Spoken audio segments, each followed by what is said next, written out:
All right, before we jump in, just the usual but very important reminder, this is all for educational purposes. It is not financial advice, and you should always do your own research. Welcome back. You made it to part 2 of our Plazm deep dive. Today, we are getting our hands dirty with the mechanics of how this system actually protects its price. We're going to answer the big question. How does the bonding curve, and don't worry, that's just a fancy name for a set of automatic price rules, how does it actually create that price floor? Okay, let's get right into it.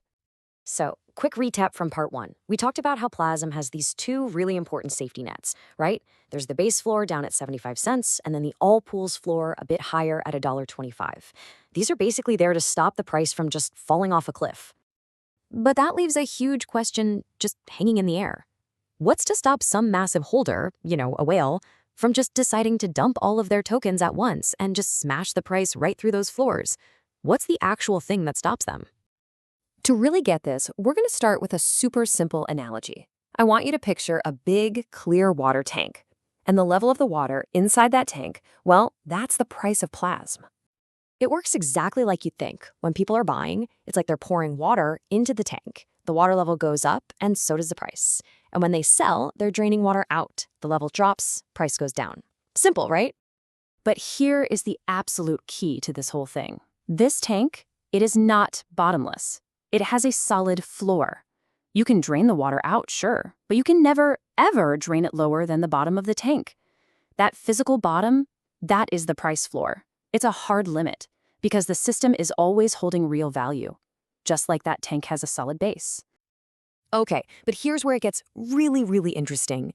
It's not just about if you drain the water. It's about how fast you try to do it. The speed of the drain changes absolutely everything. So, you could sell in small amounts. Think of that like scooping water out with a little cup. The water level goes down, yeah, but it's slow, it's controlled. Or you could try to dump everything at once. And that's like ripping the giant drain plug out of the bottom of the tank. And these two methods show us a really important idea called slippage. Using that little cup, that gives you very little slippage. Your price stays pretty solid. But pulling the drain plug, oh boy, that causes massive, catastrophic slippage. So what even is slippage? Let's boil it down. It just means the bigger your sell order is, the worse your average price gets. The system just can't handle a giant sale all at one time without the price dropping like a rock while the sale is happening. Let's make this crystal clear. Let's switch to a new analogy. Let's say you have a lemonade stand, and for some reason, you have to sell 1,000 cups of lemonade, like right now. The first 100 customers are thirsty. They're happy to pay $2 a cup, no problem. But then the line gets shorter. To sell the next 400 cups, you've got to slash the price to $1.50. To get rid of the next 400 after that, you're practically giving it away at 25 cents. And those last 100 cups, you basically beg people to take them for a penny each. See what happened? You sold it all, but you totally destroyed your own price to do it. Okay, enough with analogies. Let's see what this looks like with real numbers. A simulation was run to see what would actually happen if someone tried to launch a massive attack on the protocol. So in this test, a simulated attacker tried to dump 2.5 million Plazm tokens onto the market, all at once, a truly massive sale. Now at the market price right before they hit the sell button, those tokens were worth over $6 million. The dumper was probably dreaming about what they were going to do with all that cash. So how much of that $6 million do you think they actually walked away with when the dust settled? $16,400. I'm not kidding. That's it. They tried to cash out $6 million, but because of that insane slippage, that lemonade stand effect we just talked about, they only got back 16 grand. They completely vaporized their own exit.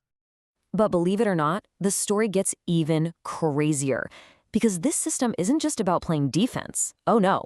The protocol actually goes on offense. It counterattacks. See, as the price was plummeting from that massive dump, a special mechanism called buy and burn went into absolute overdrive. It saw all these tokens being sold for pennies on the dollar, and it started buying them up like crazy. And what did it do with them? It burned them, wiped them from existence, forever. Let's just look at the raw numbers. Of the 2.5 million tokens that were dumped, Almost 2.49 million of them were permanently destroyed. Burned. Gone. Only about 6,000 tokens survived. We're talking a 99.76% destruction rate. The attackers' assets were just gone. And this brings us to the single most important lesson of this entire explainer. Panic selling and dumping doesn't hurt the protocol, it feeds the protocol. The dumper literally sacrifices their own tokens, which get permanently removed from the supply, making every single remaining token that much more rare and valuable. So let's just quickly recap what we learned. 1. Trying to sell a huge amount at once gets absolutely crushed by slippage. 2. The floor is real. It's not imaginary. It exists because there's always real value in the system, like the bottom of our water tank. And 3, the big one, dumpers don't destroy the protocol. They only destroy themselves. So now you know how the floor holds strong. But what if I told you that the floor doesn't just stay in one place? It actually rises over time, getting stronger and stronger. In part 3, we're going to dive into exactly how that works. Trust me, you are not going to want to miss it.